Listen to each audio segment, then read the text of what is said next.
करनी है सारी। मोंडे के वास्ते जड़ा ना छिक बड़ी पैड़ी लग गई है मोंडे। तो मेरे भ्रा की हाल ठीक हो से ठीक है। मनु ना वो ना वर्जिश करना पिया अज कोई तकरीबन ना 29 तरीक का वर्जिश लग्या करन। डॉक्टर ने वर्जिश दी थी तो मैं चलो वीर भरावां नूं नाल दसना भाई जे अगर तुहाडे किसी के मोंढे में कोई मसला बनिया होवे तो डॉक्टर जिहड़े ना वो वर्जिश दसदे ने कि वो वर्जिश किंज करनी है। तो जिहड़ी मैं भी रिपीट करनियां हियां ना वो चलो तुहाडे नाल मैं शेयर करना तको किस तरह करनी है वर्जिश। इंज हत्थ रखना है तो जिहड़ी बांह नूं दर्द है ना उस बांह नूं जिहड़ा तुसीं वो चक्कर देना है ठीक है। इंज जिंज घड़ी दी सूई फिरदी है ना इंज 20 बारी करना है ठीक है।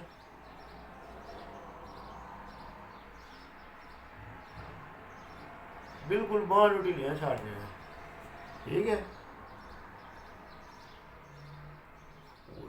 हड्डी हिलदी है जरा 6 7 8 9 10 11 12 13 14 15 16 17 18 19 20 20 पासे हो गई ने तो 20 दूसरे पासे।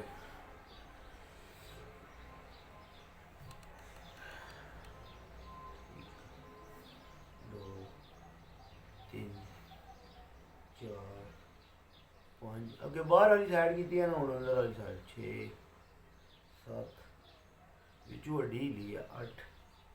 मनु तो इंज ही लगता है जिस टाइम लाना ना मनु इंज है जी उत्ते है ना हड्डी वो जुड़ती इंज हिलदी विच आपस में इंज हिलदी अटैच होंगी।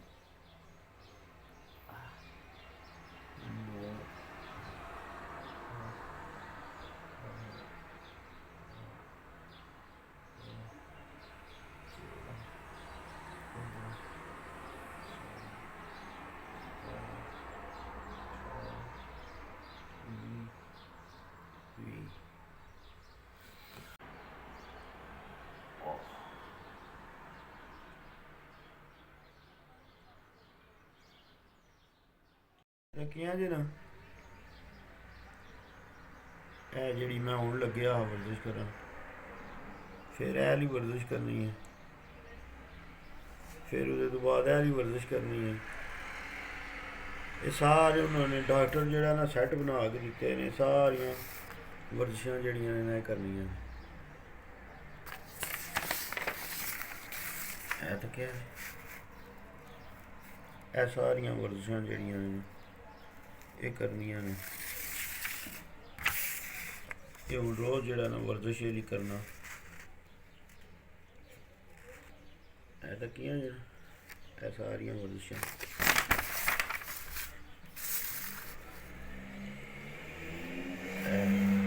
फिर उसके बाद वाली वर्जिश चीज़ां सारिया जड़ियां इंज वर्जिश करनी है सारी। मोंडे के वास्ते जड़ा ना छिक बड़ी पैड़ी लग गई है मोंडे जो सैट तो दसिया ना वो बाजू में इंज फाड़ के ना तो 10 बारी उतना करना है।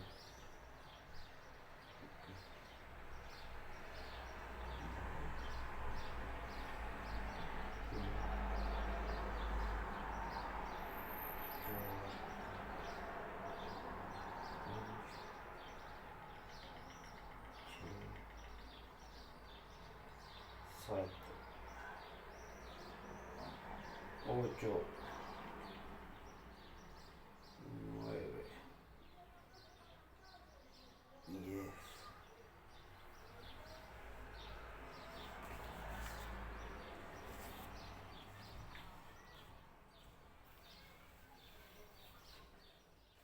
अगलियां आ गई ने 3 ने वो के करनियां ने वो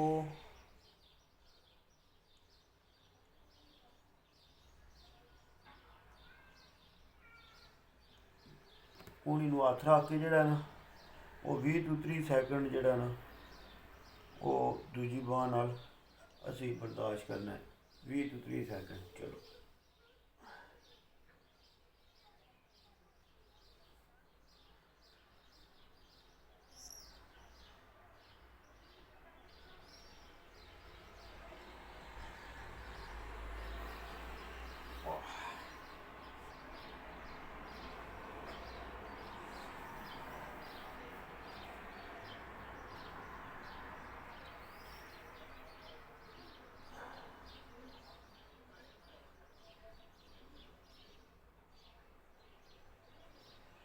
20 ਸੈਕਿੰਡ ਤੋਂ 30 ਸੈਕਿੰਡ ਕਰ ਸਕਦੇ ਹੋ ਤੁਸੀਂ।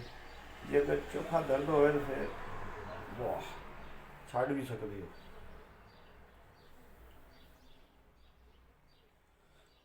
10-15 ਸੈਕਿੰਡ ਵਿੱਚ ਰੈਸਟ ਭਾਵੇਂ ਕਰ ਲਓ। 10-15 ਸੈਕਿੰਡ ਜਿਹੜਾ ਉਹ ਤੁਸੀਂ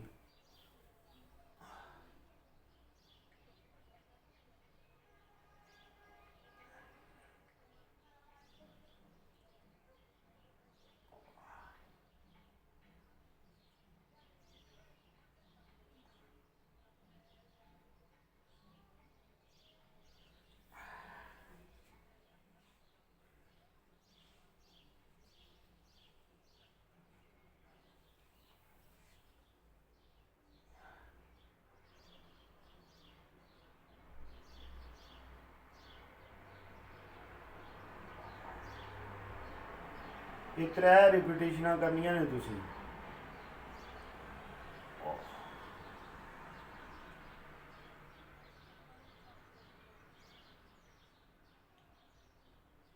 ਮੈਨੂੰ ਹੋਈ ਹੈ ਤਿੰਦਰੀਤਿਸ ਹੋਈ ਹੈ, ਤੇ ਉਹਦੇ ਤੋਂ ਬਾਅਦ ਅਗਲੀਆਂ 10 ਰਿਪੀਟੇਸ਼ਨਾਂ ਨੇ ਇਸਨੇ ਡੰਡੇ ਨਾਲ। ਇਹ ਇਹਦੀ ਰੂਟੀਨ ਹੈ। ਤੇ ਚਲੋ ਮੈਂ ਚਲੋ ਯਾਰਾਂ ਦੋਸਤਾਂ ਵੀਰਾਂ ਭਰਾਵਾਂ ਨਾਲ ਜਿਹੜਾ ਨਾ ਉਹ ਡਾਕਟਰੀ ਰੂਟੀਨ ਵੀ ਅੱਜ ਸ਼ੇਅਰ ਕਰਨੇ ਕਿ ਮਾਮਲਾਤ ਚੱਲਦੇ ਨੇ ਪਏ ਜ਼ਿੰਦਗੀ ਦੇ ਵਿੱਚ। ਜ਼ਿੰਦਗੀ ਦੇ ਵਿੱਚ ਮਾਮਲਾਤ ਹੋਰ ਵੀ ਬੜੇ ਨੇ, ਸਿਰਫ ਕਬੂਤਰਬਾਜ਼ੀ ਨਹੀਂ। ਇਹ ਦਿਹਾੜੇ 'ਤੇ ਮੈਂ ਤਾਂ ਤੁਹਾਡੇ ਨਾਲ ਖੁੱਲ੍ਹ ਕੇ ਬਹਿ ਕੇ ਵੀਡੀਓ ਬਣਾ ਸਕਦਾ ਕਿਉਂਕਿ ਹਲੇ ਮੈਂ ਡਾਕਟਰ ਦੀ ਰੈਸਟ 'ਤੇ ਹਾਂ ਘਰ। ਮੁੰਡੇ ਨੂੰ ਮਸਲਾ ਬਣੇ ਤੇ ਇਸ ਗੱਲੇ। ਚਲੋ ਵੀਡੀਓ अच्छी लगी तो लाइक शेयर सब्सक्राइब करिए सारे वीर भरा। फी मान ला। पाकिस्तान जिंदाबाद। यार सलामत है सोबत बात।